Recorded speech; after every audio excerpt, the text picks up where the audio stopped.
Electoral engineering کی، جس کے ذریعے جو ہے جموں کی سیٹیں جو ہے ان کی جو اسمبلی ہے، جو الیکٹڈ اسمبلی ہے، اس میں ان کی تعداد گھٹا دی. کشمیر، وادی کشمیر کی صرف ایک سیٹ بڑھائی، اور بہت سی سیٹیں ایسی کریٹ کر دی جس میں اختیار لیفٹیننٹ گورنر کو تھا. تو مطلب جو اہل جموں کشمیر، اہل مقبوضہ جموں کشمیر جو پہلے سے محکوم تھے، ان کے لیے حاکمیت کے اور ظلم و استبداد کے شکنجے اور بھی مضبوطی سے کس دیے.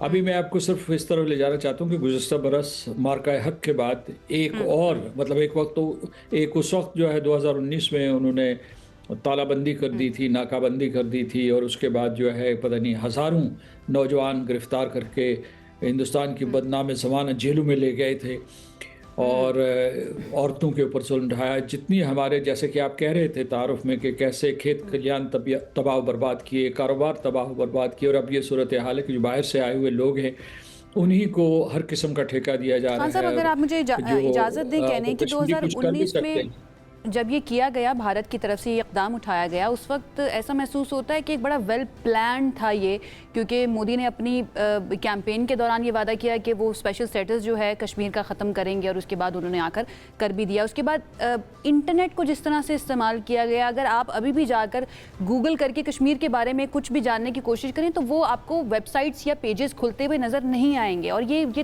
اس سے پہلے سے چلتا آ رہا ہے. تو کیا، اگر میں یہ کہنے کی جرت کر سکوں، کیا پاکستان اناویئر تھا ان سارے اقدامات سے، یا پھر وہ جو سارے کوششیں کی جا رہی تھیں بھارت کی طرف سے، کیا پاکستان کے لیے سرپرائز تھا؟ سرپرائز تو نہیں تھا. میرا خیال ہے کہ سب لوگوں کو علم تھا اس کے سلسلے میں، کیونکہ ہندوستان نے اسے خفیہ نہیں رکھا تھا. 2014 میں جب بی جے پی نے انتخاب لڑا تھا تو اس کے اپنے الیکشن پلیٹ فارم میں جو ان کا مینیفیسٹو تھا اس میں شامل تھا. اس کے بعد جو ہے 5 سال انہوں نے تیاری کے بعد دوبارہ انہوں نے 2019 میں انتخاب لڑا تھا. اس میں بھی انہوں نے یہ کہا تھا کہ نہ صرف جو وہ آرٹیکل 370 کو ختم کریں گے بلکہ 35A کو بھی ختم کر دیں گے. تو یہ کوئی ایسا راز نہیں تھا. اور جو آپ یہ کہنا چاہتی ہیں کہ کیا پاکستان جو ہے اسے روکنے کے لیے کچھ اقدامات کر سکتا تھا، میرا خیال ہے کہ اس وقت کی جو وزرائے خارجہ تھے یا اس کے علاوہ جو دوسرے لوگ تھے، انہوں نے اقوام متحدہ سے رابطہ تو کیا ہوا تھا، لیکن ہندوستان نے اپنی ہٹ دھرمی سے، اپنی جاہریت سے اس غیر قانونی قدم کو مکمل کیا. اس میں آپ کو گزشتہ برس لے جانا چاہتا ہوں. جب پہلگام کا واقعہ ہوا اس کے بعد جو ہے ہندوستان نے شک شبے کی بنیاد کے اوپر، ان کا ایک لا ہے پبلک سیفٹی ایکٹ اور دوسرا ہے ان لافل ایکٹیویٹیز پریونشن ایکٹ. تو اس کے ذریعے ان کو استعمال کرتے ہوئے انہوں نے ہزاروں نوجوانوں کو وہاں گرفتار کیا. اس کے بعد یہ ان کو غائب کر دیا، زبردستی غائب کر دیا، ان کے گھر تباہ و برباد کر دیے، ان کے کاروبار مسمار کر دیے. لیکن یہ تو ہوا، یہ ہندوستان کا وتیرہ ہے، وہ ایسا ہی کرتے ہیں. لیکن اس میں یہ تھا کہ 5 special reporters of the United nations, انہوں نے ایک رپورٹ شائع کی. انہوں نے کہا کہ یہ بھارت کے یہ تمام اقدامات نہ صرف ایکسیسو تھے بلکہ غیر قانونی تھے. یعنی جو بھی آپ دیکھیں، جو بھی انہوں نے قدم اٹھائے تھے. صاحب میں ایک بات کہنا چاہوں گی پاکستانیوں کی نمائندگی کرتے ہوئے کہ ہم یہ ساری خبریں دیکھتے بھی ہیں، سنتے بھی ہیں کہ یہ سب کچھ کیا جا رہا ہے، لیکن ایکچول میں پاکستان کی طرف کشمیر کمیٹی نے کیا کیا؟ فوری طور پر ذہن میں سوال اٹھتا ہے کہ کشمیر کمیٹی کی طرف سے کیا کیا گیا؟ آپ یہ جن مظالم کا آپ ذکر کر رہے ہیں ڈیفینیٹلی ہم دیکھتے آئے ہیں انٹرنیشنل میڈیا کے اوپر بھی، اور ہم بھی جانتے ہیں، ہمارے کشمیر میں رہنے والے بہن بھائی جو آزاد جموں کشمیر میں رہتے ہیں وہ بھی اس بات کو جانتے ہیں کہ وہاں پر کتنے مظالم. انفیکٹ ہمارے ساتھ ابھی موجود بھی ہیں ایک ایسی شخصیت جو کہ فرسٹ ہینڈ ایکسپیرینس جن کا خود بھی رہا ہے اور جن کے ہسبینڈ جو ہیں وہ اس وقت بھی بھارتی جیل میں مقید ہیں. تھینک یو سو مچ خان صاحب ہمیں جوائن کرنے کے لیے. ہمارے ساتھ مشال ملک صاحب ہیں، حریت رہنما ہیں اور اہلیہ ہیں یاسین ملک صاحب کی، ان کی طرف چلتے ہیں اور ان سے ہم بالکل. سب سے پہلے تو ہم دل سے اپنے کشمیری بھائی بہنوں کے ساتھ کھڑے ہیں کہ جن کے زندگی پہ جو مصائب گزر رہے ہیں ساری دنیا کے سامنے ہیں. آپ سے جو میں سوال آج پوچھنا چاہتا ہوں وہ یہ ہے کہ مقبوضہ کشمیر میں انسانی حقوق کی بدترین صورتحال ہے، اور وہاں پر انڈیا کی جو بھارت کی قابض فورسز ہیں وہ کشمیریوں کے اوپر مسلسل ظلم کے پہاڑ توڑتی چلی جا رہی ہیں. کیا چیز ہے جو ضروری ہے کہ ہم کریں کہ تاکہ بہتر طریقے سے اس آواز کو اور بلند طریقے سے اٹھا سکیں؟ یہ کہ سب سے پہلی ضرورت تو یہ ہے کہ وہاں پہ انٹرنیشنل فیکٹ فائنڈنگ مشنز جائیں